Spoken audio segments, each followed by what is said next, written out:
നമസ്കാരം.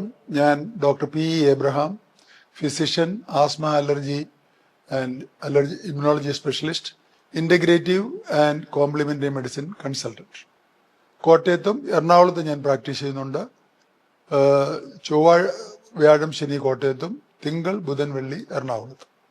ഒരു പുതിയ വീഡിയോയിലേക്ക് സ്വാഗതം. ഇന്ന് ഞാൻ ഇവിടെ അവതരിപ്പിക്കുന്ന വിഷയം ഫെർമെന്റഡ് റൈസിനെ പറ്റിയാണ്. ഈ അടുത്ത കാലത്ത് ഒരു 4 മാസത്തിന് മുമ്പാന്ന് തോന്നുന്നു, ഒരു ഏഷ്യാനെറ്റിൽ വരെ ആ ന്യൂസ് കവർ ചെയ്തതാണ്. ചെന്നൈയിലെ ഒരു ഫേമസ് മെഡിക്കൽ കോളേജാണ് സ്റ്റാൻലി മെഡിക്കൽ കോളേജ്. ബ്രിട്ടീഷ് ടൈമിൽ തന്നെ ഉണ്ടായിരുന്നതാണ്. ആ സ്റ്റാൻലി മെഡിക്കൽ കോളേജിലെ ഗാസ്ട്രോ എൻട്രോളജി ഡിപ്പാർട്ട്മെന്റ് അവർ നടത്തിയ ഒരു എക്സ്റ്റൻസീവ് 3-4 വർഷത്തെ റിസർച്ചാണ്. ഈ കുടൽ രോഗങ്ങൾക്ക് ഈ ഫെർമെന്റഡ്, നമ്മുടെ പഴയകാലത്തെ പഴങ്കഞ്ഞി എങ്ങനെ യൂസ് ആകും എന്നുള്ളതാണ് അവർ നടത്തിയ ഗവേഷണം. വളരെ ആധികാരികമായിട്ടുള്ള റിസർച്ച് ആയതുകൊണ്ട് ഇതിനകത്ത് എന്തെല്ലാം ബാക്ടീരിയകൾ ഉണ്ടാകുന്നു, അതിന്റെ ഗുണങ്ങൾ എന്തൊക്കെയാണ്, മറ്റുള്ള ബെനിഫിറ്റുകൾ, ഇതിനെപ്പറ്റിയെല്ലാം വളരെ വിശദമായിട്ട് ഞാൻ അതിന്റെ ഒറിജിനൽ കണ്ടൻസ് വരുത്തി അതിനെപ്പറ്റി പഠന ശേഷം ഞാൻ എന്ത് കാര്യവും എൻ്റെ ലൈഫിലാണ് ആദ്യം പരീക്ഷിക്കുന്നത്. ഞാൻ കഴിഞ്ഞ 3 മാസമായിട്ടത് കഴിച്ചുകൊണ്ടിരിക്കുകയാണ്. ചെയ്യുന്നത് ഒരു നമ്മൾ ചോറെടുക്കുന്ന അല്ല വിളമ്പുന്ന ഒരു പാത്രത്തിന് ഒരു പാത്രം, അല്ലെങ്കിൽ നമ്മളൊരു കൈക്ക് കൊള്ളാവുന്ന അത്രയും ചോറ്, അത് ബ്രൗൺ റൈസാണ്, ഏറ്റവും നല്ലതാണ്. അത് ഒരു ബൗളെടുത്തിട്ട് ഏറ്റവും നല്ലൊരു മൺപാത്രം ഉണ്ടെങ്കിൽ, ചട്ടിയോ വല്ലതും ഉണ്ടെങ്കിൽ അതിനകത്ത് ഇടുക. ഒരു ഗ്ലാസ് വെള്ളം ഒഴിക്കുക. ഒരു 5, 6, 7 ചുവന്നുള്ളി ചതച്ചിടുക. എന്നിട്ട് അടച്ചു വെച്ചേക്കുക പുറത്ത് തന്നെ. എന്നിട്ട് നാളെ പിറ്റേ ദിവസം രാവിലെ ബ്രേക്ക്ഫാസ്റ്റോട് കൂടി, എംപ്റ്റി സ്റ്റൊമക്കിൽ കഴിയുമ്പോൾ ബ്രേക്ക്ഫാസ്റ്റോട് ഇത് കഴിക്കുക. ഇങ്ങനെയാണ് ഞാൻ തുറന്നു വരികയാണ്. ഇവര് കൂടുതലും കുടൽ രോഗങ്ങൾക്കായി ഇത് പറഞ്ഞെങ്കിലും മറ്റുള്ള അവയവത്തിൽ, എനിക്ക് കൂടുതലും റെസ്പിറേറ്ററി പ്രോബ്ലം ഉണ്ടായിരുന്ന ആളായിരുന്നുകൊണ്ട് എൻ്റെ സൈനസിനും ഇതൊക്കെ എങ്ങനെ ഇത് ഗുണം ചെയ്യുമെന്നുള്ളതാണ് ഞാൻ നോക്കിയത്.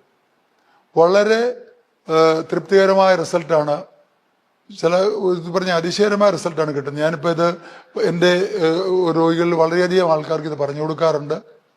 പ്രത്യേകിച്ച് കുടൽ രോഗങ്ങളുള്ള എൻ്റെ രോഗികൾ വരുന്നവരിൽ കുടൽ രോഗങ്ങൾ ഉള്ളവരുണ്ട്. IBS ഒക്കെ വരും, കൊളൈറ്റിസ് ഉണ്ട്, ഗ്യാസ്ട്രൈറ്റിസ് ഉണ്ട്. ഇതുള്ളവർക്ക് ഇത് കൊടുത്തിട്ട് വളരെ തൃപ്തികരമായ റിസൾട്ട് വരുന്നുണ്ട്. പ്രത്യേകിച്ച് ഡൈജസ്റ്റീവ് ഡിസോർഡറിന് ഇത് വളരെ ഇഫക്റ്റീവായിട്ടാണ് കണ്ടത്. ഇവർ നടത്തിയ ഗവേഷണങ്ങളിൽ ഇവർ കണ്ടത് ഏതാണ്ട് നമുക്ക് 2 തരം ബാക്ടീരിയ നമ്മുടെ കുടലിൽ ജീവിക്കുന്നുണ്ട്. ഗുണമുള്ളതും ഗുണമില്ലാത്തതും. ചിലത് ഡിസീസ് പ്രൊഡ്യൂസിങ് ആണ്, നമുക്ക് മറ്റേത് ഹെൽത്തിന് സപ്പോർട്ട് ചെയ്യുന്ന, നമ്മളെ ഫേവർ ചെയ്യുന്ന ബാക്ടീരിയ. ഈ നമ്മൾ പോലും അതിശയിക്കും, നമ്മുടെ ഒരു വ്യക്തിയുടെ കോശങ്ങൾ, നമ്മുടെ ടോട്ടലി നമ്മുടെ ബോഡിക്കുള്ള കോശങ്ങളുടെ എണ്ണം ഏതാണ്ട് റഫ്ലി പറഞ്ഞാൽ 40-60 ട്രില്യൺ ഉണ്ടാവും എന്നാണ് പറയുന്നത്. ആ അത്രയും ബാക്ടീരിയയും നമ്മുടെ അകത്തുണ്ട്. അപ്പൊ നമുക്ക് എത്ര കോശങ്ങളുണ്ടോ അത്രയും ബാക്ടീരിയയും അകത്തുണ്ട്.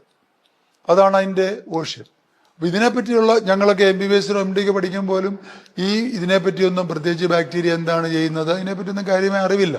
ഇതെല്ലാം പുതിയ സംഗതിയിൽ കൂടെ നമ്മൾ വെളിച്ചം കണ്ടതാണ്. അപ്പൊ ഇത് എനിക്ക് വളരെ ഇൻട്രസ്റ്റിംഗ് ആയിട്ട് ഞാനിത് അപ്ലൈ ചെയ്തു. കിട്ടിയ ബെനിഫിറ്റ് പറഞ്ഞു കഴിഞ്ഞാൽ, ഇവർ പറയുന്നതനുസരിച്ചിട്ട് തന്നെ പറഞ്ഞാൽ, നമ്മുടെ ഏറ്റവും പ്രധാനം ഇതൊരു പ്രോബയോട്ടിക്കാണ്. അതായത് നമ്മുടെ ശരീരത്തിന് ആവശ്യമുള്ള ബാക്ടീരിയയാണ് നമ്മൾ അവർ പറഞ്ഞ 200 ടൈപ്പ് സ്ട്രെയിൻസ് ഇതിനകത്തുണ്ട്. അതിനെല്ലാം ബെനിഫിഷ്യൽ ബാക്ടീരിയ ആണ്. അപ്പൊ നമ്മൾ ഈ ആന്റിബയോട്ടിക്കും മറ്റൊക്കെ എടുക്കുമ്പോൾ എന്ത് വരും എന്നറിയാവോ? ഈ ബെനിഫിഷ്യൽ ബാക്ടീരിയ ചത്തുവും രോഗം ഉണ്ടാക്കുന്ന ബാക്ടീരിയ പിന്നെ അവിടെ ജീവി. അങ്ങനെയാണ് ഫംഗസും അതും ഇതൊക്കെ കുടലിൽ വരുന്നത്. ഇതിനെ ഒഴിവാക്കാൻ പറ്റും. പ്രത്യേകിച്ച് ഒരു ആന്റിബയോട്ടിക് ഒക്കെ എടുത്തതിന് ശേഷം നിങ്ങളൊരു ഫ്യൂ ഡേയ്സിനെങ്കിലും ഇത് കഴിച്ചു നോക്കുക. തീർച്ചയായിട്ടും അതിന്റെ ബെനിഫിറ്റ് കിട്ടും. ഞാനിത് 3 മാസം കഴിച്ചിട്ട് എനിക്ക് ഇവർ പറഞ്ഞ ഫൈൻഡിങ്സിൽ വെച്ചിട്ട് അതിശയകരമായ ഒരു വലിയ റിസൾട്ട് അവർ പറയുന്നത്, ഈ പ്രോബയോട്ടിക് ഇഫക്റ്റ് കൂടാതെ ഇതിന് പ്രീബയോട്ടിക് ഇഫക്റ്റും ഉണ്ട്. അതായത് റൈസിന്റെ ഇതുമെല്ലാം അത് പ്രീബയോട്ടിക് ആയിട്ട്, ഫൈബറായിട്ടും അത് വർക്ക് ചെയ്യും. ഇതിന് വേറെ ഗുണങ്ങൾ പറഞ്ഞു കഴിഞ്ഞാൽ, ഇതിനകത്ത് ന്യൂട്രിയൻസ് ധാരാളം ഉണ്ടാകുന്നു ഈ ബാക്ടീരിയൽ ആക്ഷൻ കൊണ്ട്. അതിൽ ഏറ്റവും പ്രധാനം അവർ കണ്ടുപിടിച്ചത് അയണിന്റെ കണ്ടന്റ് കൂടുന്ന. നമ്മൾ ഇടുന്ന ചോറിൽ ഇട്ട ദിവസം 1 മില്ലിഗ്രാം അതിനകത്ത് അയൺ ഉണ്ടെങ്കിൽ അത് 21 ടൈംസ് ആണ് ഒരു നൈറ്റ് കൊണ്ട് അത് കൂടുന്നത്. അത് 21 മില്ലിഗ്രാംസ് ആയിട്ട് നെക്സ്റ്റ് ഡേ വരും. വളരെ എഫക്റ്റീവാണ്. ആ കൂട്ടത്തില് B1, B2, B6, B12 ഇത്രയും വൈറ്റമിൻസും ഇതിന്റെ ആക്ഷൻ കൊണ്ട് ഉണ്ടാകുന്നുണ്ട്. ഇതിന്റെ എല്ലാം പ്രയോജനം അതാണ്. നമുക്കൊരു ലൈവ്ലി ഒരു നമുക്ക് ഓട്ടോമാറ്റിക്കായിട്ട് വൈറ്റമിൻ കഴിച്ച ഒരു പ്രതീതി ഉണ്ടാകുന്നത്. പലരും എന്നോട് പറയാറുണ്ട്. ഈ അടുത്ത കാലത്ത് ഒരു IT വർക്ക് ചെയ്യുന്ന ഒരു 40 വയസ്സുള്ള ഒരു ആള് എൻ്റെ ചികിത്സയിലുള്ളതാണ്. ആ മോള് എന്നോട് പറയുകയാണ്, ഇത് ഒരു മാസം 2 മാസം കഴിച്ചപ്പോൾ നമുക്ക് സ്ഥിരമായിട്ട് ഹെയർ ഫോൾ ഉണ്ടായിരുന്നു, അത് മാറിപ്പോയി. അപ്പോൾ ഒട്ടും ഹെയർ ഫോൾ ഇല്ല. അപ്പൊ അങ്ങനത്തെ ഇതാണ് പേഷ്യൻസിൻ്റെ ഞാൻ അവരുടെ ഫീഡ്ബാക്ക് എടുക്കും. എന്തൊക്കെയാണ് നിങ്ങൾക്ക് കിട്ടിയ പ്രയോജനം? പിന്നെ വളരെ കുറച്ച് ആൾക്കാർക്ക് മാത്രമേ ചിലർക്ക് ഇത് കഴിച്ചിട്ട് ഈ ശ്വാസകോശം രോഗമുള്ളവർക്ക് ചെറിയ കഫക്കെട്ട് വന്നുള്ളൂ. ഞാൻ ഇപ്പോഴും അതാണ് പറയുന്നത്. ആർക്കെങ്കിലും ആദ്യം ചെയ്യുമ്പോൾ അടുപ്പിച്ചടുപ്പിച്ച് കഴിക്കരുത്. 1-2 ദിവസം കഴിക്കുക, അല്ലെങ്കിൽ 3 ദിവസം ഒന്ന് കഴിക്കുക. എന്നിട്ട് നിങ്ങൾക്ക് എന്തെങ്കിലും കഫക്കെട്ടുണ്ടെങ്കിൽ അത് നിർത്തിയേക്കുക, അതിന് കുഴപ്പമില്ല. പിന്നെയുള്ള ബെനിഫിറ്റ് ഇവർ പറയുന്നത് നമ്മുടെ ഇമ്മ്യൂൺ സിസ്റ്റത്തിന്, നമ്മുടെ ഡിഫൻസ് ഫോഴ്സസിന് വളരെയധികം ഒരു ബൂസ്റ്റാണ് കിട്ടുന്നത്. പലരും ഇന്നും ഇതിനകത്ത് റിസർച്ച് ചെയ്തിട്ട് കണ്ടുപിടിച്ച വിഷയങ്ങൾ പറഞ്ഞാൽ നമ്മുടെ വായിലെ തൊലി പോലത്തെ ഒരു ലൈനിങ് മെമ്പറൈൻ നമ്മുടെ കുടലിൽ മുഴുവനുണ്ട്. ഈ മെമ്പറൈൻ്റെ തൊട്ട് പുറകില് രക്തക്കുഴലുടെയൊക്കെ അടുത്ത് നമ്മുടെ ഈ ഇമ്മ്യൂണിറ്റി ബിൽഡ് ചെയ്യുന്ന കോശങ്ങളുണ്ട്, ലിംഫോസൈറ്റ്സ് കോശങ്ങളുണ്ട്. ഇവിടെയാണ് നമ്മുടെ ഇമ്മ്യൂൺ സിസ്റ്റം മാനുഫാക്ചറിങ് വലിയൊരു ഫാക്ടറീസ് ആണ് ഇതെല്ലാം. അപ്പൊ ഈ പ്രോബയോട്ടിക്കിന്റെ പ്രസൻസിലുള്ളപ്പം ഈ ഇമ്മ്യൂൺ സിസ്റ്റത്തിനെ ഭയങ്കരമായിട്ട് മാനുഫാക്ചർ ചെയ്യും. അതിന്റെ ഗുണം കുടലിൽ മാത്രമല്ല, അതാ ഞാൻ പറഞ്ഞത്, സൈനസൈറ്റിസിനും ബ്രോങ്കൈറ്റിസിനും ഇൻഫെക്ഷൻ വരാതിരിക്കാനുള്ള കപ്പാസിറ്റി പലർക്കും കിട്ടുന്നുണ്ട്. നിസ്സാരമായിട്ടുള്ള കാര്യമുള്ളൂ, പക്ഷേ അതിന്റെ ബെനിഫിറ്റ് കിട്ടുന്നുണ്ട്. അപ്പൊ അതുകൂടാതെ വേറൊരു വലിയ സംഗതി എന്ന് പറഞ്ഞാൽ പറയുന്നത്, നമ്മുടെ ബ്രെയിൻ കഴിഞ്ഞാൽ നമ്മുടെ കുടലിലാണ് നമ്മുടെ നെർവസ് സിസ്റ്റം ഏറ്റവും കൂടുതലുള്ളത്. അതിനെയാണ് ഗട്ട് ബ്രെയിൻ ആക്സിസ് എന്ന് പറയുന്നത്. ഇപ്പം മെഡിക്കൽ സയൻസ് മനസ്സിലാക്കിയവർക്കറിയാം, വേഗസ് നെർവ് എന്ന് പറയുന്ന ബ്രെയിനിൽ നിന്ന് തുടങ്ങുന്ന ഒരു നെർവുണ്ട്. അത് കുടലിനകത്ത് മുഴുവൻ സഞ്ചരിക്കുകയാണ്. അപ്പൊ ആ നെർവസ് സപ്ലൈ അവിടെ കൂടാതെ നമുക്ക് ഓട്ടോണമിക് നെർവസ് സിസ്റ്റം ഉണ്ട്, അതിന്റെ ഭാഗമായിട്ടുണ്ട് സിമ്പതറ്റിക് ആൻഡ് പാരാസിമ്പതറ്റിക്കിന്റെ കണക്ഷൻസ് ഉണ്ട്. ഇതെല്ലാം കൂടെ എടുത്താൽ ബ്രെയിൻ കഴിഞ്ഞാൽ നമ്മുടെ ഈ ഫുഡ് പൈപ്പിലാണ് ഏറ്റവും കൂടുതൽ നെർവ് സിസ്റ്റം പ്രവർത്തിക്കുന്നത്. അതുകൊണ്ടാണ് അവിടുത്തെ എൻവയോൺമെന്റ് ഹെൽത്തി ആയി കഴിഞ്ഞാൽ, വളരെ ശ്രദ്ധിച്ച് കേൾക്കണം, ഹെൽത്തി ആയി കഴിഞ്ഞാൽ നമ്മുടെ ബ്രെയിൻ ഫങ്ഷൻസും ബെറ്റർ ആവും. അതുകൂടാതെ ഇവര് റിസർച്ച് ചെയ്ത് കണ്ടുപിടിച്ചത്, ഇത് ഇന്റർനാഷണലായിട്ട് തന്നെ കണ്ടുപിടിച്ചാണ്, നമ്മുടെ പ്രധാനമായിട്ട് ആങ്സൈറ്റി, ഡിപ്രഷൻ മുതലായ ഇമോഷണലായിട്ട് ഉണ്ടാകുന്ന നമ്മൾക്ക് രോഗങ്ങൾക്ക് ഇത് വളരെ ഒരു നല്ല ഒരു പ്രാക്ടീസാണ്. എൻ്റെ അടുത്ത് പേഷ്യൻസ് റിപ്പോർട്ട് ചെയ്തിട്ടുണ്ട്. വളരെയധികം അവർക്ക്, പ്രത്യേകിച്ച് ഈ കുടൽ രോഗങ്ങൾ IBS ഉള്ളവർക്കൊക്കെ ഈ പറഞ്ഞ ആങ്സൈറ്റിയുടെയും ഡിപ്രഷൻ്റെയും ഒക്കെ പ്രോബ്ലം അവർക്കുണ്ട്. അതിനെല്ലാം സാധാരണ ഗാസ്ട്രോഎൻട്രോളജിസ്റ്റുകൾക്ക് പല സൈക്കാട്രിക് മെഡിസിൻ കൊടുക്കുന്ന ഞാൻ കണ്ടിട്ടുണ്ട്. ഇതൊന്നുമില്ലാതെ ഈ ഒരു സംഗതി, നമ്മുടെ പൂർവ്വികർ ഉപയോഗിച്ച ഈ ഒരു സംഗതി കൊണ്ട് നമുക്ക് ബെറ്റർ ആവുമെങ്കിൽ അതിന്റെ ആവശ്യമല്ലേ നമ്മൾ അഡാപ്റ്റ് ചെയ്യേണ്ട ആവശ്യമുള്ളൂ.